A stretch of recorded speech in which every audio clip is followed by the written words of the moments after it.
Good evening, ladies and gentlemen. I'm your host, Caffeine, and I welcome you to Week 2 of ACSaturdays, Season 26, Indycar Insanity. Now, to recap what's already happened. The first race of the season, Watkins Glen, was absolute chaos with crashes happening throughout the majority of the race. The second race was actually meant to be Charlotte, but it got delayed because the Oval Kit was crashing people's games, with Laguna Seca replacing it. The schedule was changed, so the third race will be Milwaukee Mile, and the fourth race still hasn't been decided. In the intermediate class, P1 was taken by Kerr Sargent, joined on the podium by Strielke and Tate. Meanwhile, over in the new class, the win went to Anatoly Semenov, one of CK Delta's main rivals last season, with Cream and Elias Davey getting P2 and P3, while me and Semenonas got P11 and P12. As it stands right now, the number one team in the Constructors' Championship is Custom Racing, with Anatoly and Star Trek sitting on 29 points, followed by CK Delta with 21. One more thing I have to mention, CK Delta is welcoming a new teammate. Please welcome Armand, who, differently from us, will be driving in the intermediate class instead of the noob class. This does mean that while he drives with us on the same track, he scores Constructors' points separately from me and Semenonas. And his first race with the team will not be this weekend at Laguna Seca because an hour before the race he dipped. Well, unlucky. Now, as for the race itself, it'll be a 1-hour event following the standard practice, qualifying, and race format. Now, this track is absolutely brutal for drivers, so consistency is going to be really important for us today. Going into the race, my confidence was super low as during the practice I was crashing a ton. My teammate Semenonas was a lot better than me, but he also struggles a lot with this track. Out of the 20 drivers on the grid, Semenonas qualified in P14, and I qualified in P18.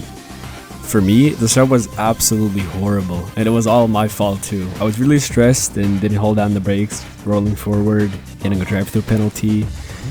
And on top of that, as it was coming into the pit lane, I tried hitting my pit limiter button on my wheel, and I fat-fingered it, and I accidentally teleported to the pits instead, so meaning the lap didn't count, and my drive-through penalty still wasn't done. So I had to drive for a whole full lap again, do the drive-through penalty, and only then had I completed my first lap around the circuit. All while everyone else was on their third. Huge, stupid mistake on my part, so I was dead last, nearly 2 laps behind. I don't think I've ever had such an unlucky race start in my whole 3 or so month sim racing career. Semenonas, on the other hand, had a way better race start. He didn't start climbing to the front as aggressively, instead opting to stay out of the catastrophe in turn 1.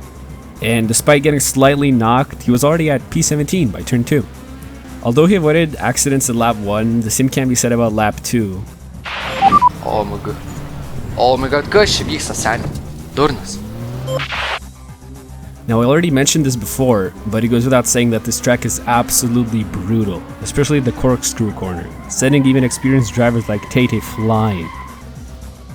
Although that time might have had a little contact involved, and oh my god, Semenonas gets hit in the back by his rival Cream. He's not going to be happy about that one. He did get a penalty though, unless it was for something else. The other main perpetrator for incidents aside from the corkscrew is turn 11, the last turn before the start-finish straight, as it's a very acute corner that's really tight, and you really have to control the car well to brake in time and not overshoot it. By lap 7, as I was unlapping myself to avoid being dead last, I drove by P19 just barely avoiding him after he had an accident on turn 3. And by this point, I was actually only 1 lap behind the rest of the grid, so I kept pushing.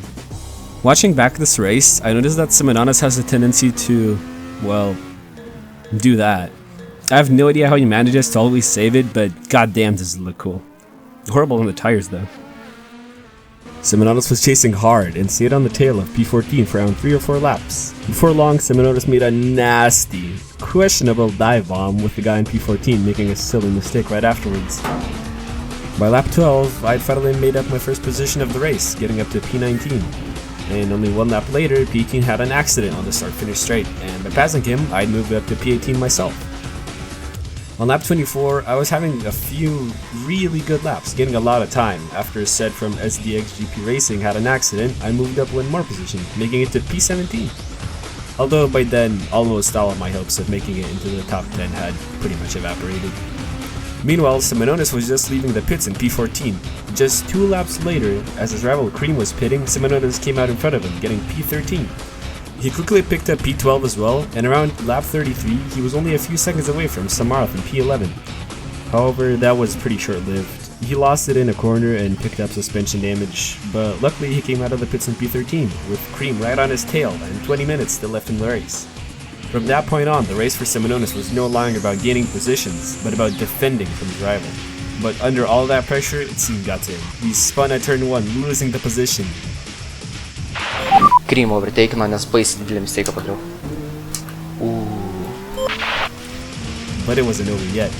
Seminonis was still on fresh tires and a full tank, so he kept pushing, putting an insane pace to catch back up. And it paid off. Oh, Cream made a huge mistake on lap 42, and my teammate just barely got the overtake with 10 minutes of the race to go. Now this is racing. As the final laps rolled on, Seminonis held the position and finished the race in P13, an absolutely spectacular race. Now, while all of that was happening, my race was way less interesting. Lap 51, final lap of the race, I was still in P17. Throughout the entire race, I just didn't seem to have the pace to move up, and the gap ahead was way too big. On top of that, I was dealing with technical issues. The skybox was broken, and I had random freezes throughout the race. One of them happened on the final lap, and that was literally the final straw for me. I left the race, I purely rage quit. I know it's childish, yeah, I admit it, it's childish, but it really felt like everything was just against me that day, I swear. In the intermediate class, P1 was taken by Samuel. He was joined on the podium by Tetia and Luki. Meanwhile, in the noob class, P1 was taken by Jack Smith. Chris Deximo finished in P2, with AK11 rounding out the podium in P3. I finished the race in P9, while Seminonis got P5, or P17 and P13 if you count the upper class. The team standings remained the same as before, Custom Racing are leading with 29 points, while our team Seca Delta sit on 21. Now, I'm not exactly sure what kind of dark magic Teddy has going on with the point system here, because they didn't change since the last race, but you know, it's not for me to judge who gets points and who doesn't. Before we finish off, there are a few more things that I'd like to mention. So, firstly, I'm going on a trip to Finland, which sadly means I'll be missing the third race of Indycar Insanity and won't be making a video from it. There is some good news though. Me and Seminonis are going to be participating in another endurance race. This time it's going to be 6 hours of Daytona, so expect a video coming out sometime around the beginning of February. But for now, that's it. Thank you everyone for staying till the end, and I'll see you in the next video. Bye bye.